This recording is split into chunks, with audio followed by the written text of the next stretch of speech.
Hey everybody, my name's Aurelio Aguilar. This is Aurelio Aguilar Auto Repair, and I'm going to teach you guys how to install your spare tire. So let's get started. My vehicle came equipped with a spare tire kit, but I will still be going over the tools and parts you need for this tutorial. The first item should be the spare tire. Next will be the car jack, and alongside my jack is my tire pressure gauge reader, and with it is the hand crank for the jack. The next item won't be used, that's just a tow hook. The next part is necessary, and that is the lug wrench, more commonly known as the tire iron. Go ahead and grab all those parts. I highly recommend you purchase a portable air compressor since the air gradually releases through the rubber and valve stem when not in use. Your first step should be where to place your jack. You want it placed where your jack welds or pinch points are. After aligning the jack with that point, lift until it is firmly secured, but not lifting the vehicle just yet.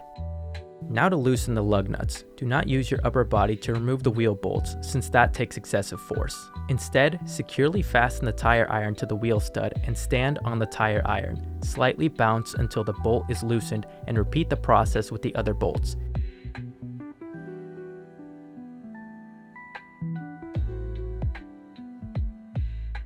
If you happen to have a metal pipe, you can use that part and place it over the tire iron to have a lug wrench extension for easy loosening. You want to loosen the lug nuts when the tire is on the ground because when the vehicle is elevated, the wheels may begin to move, making loosening a much more difficult process. As soon as the bolts are loosened, begin lifting the vehicle. Grab your hand crank, insert the piece into the jack, and lift. Most tire irons will have a space where you can insert the hand crank and have a makeshift extension for a faster lifting process. Find the method that works best for you.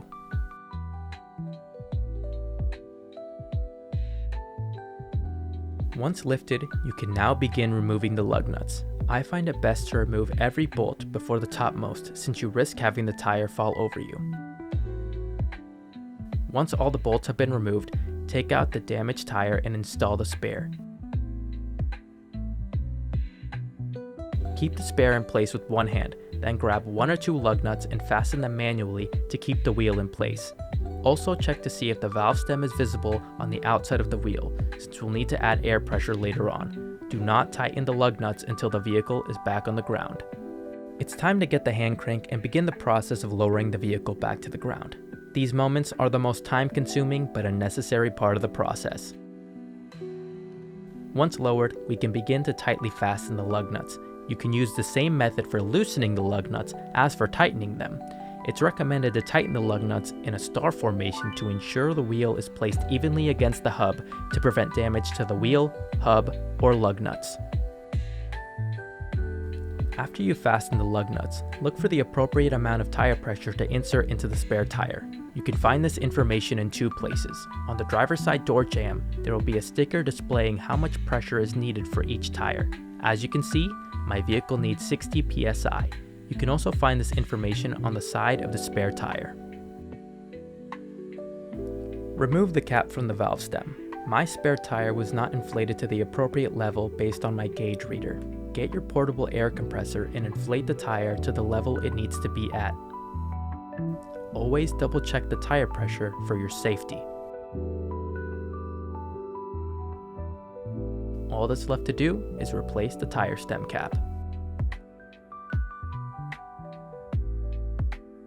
And you're finished. That's how you change a spare tire. Thanks for watching, and I hope you learned something new.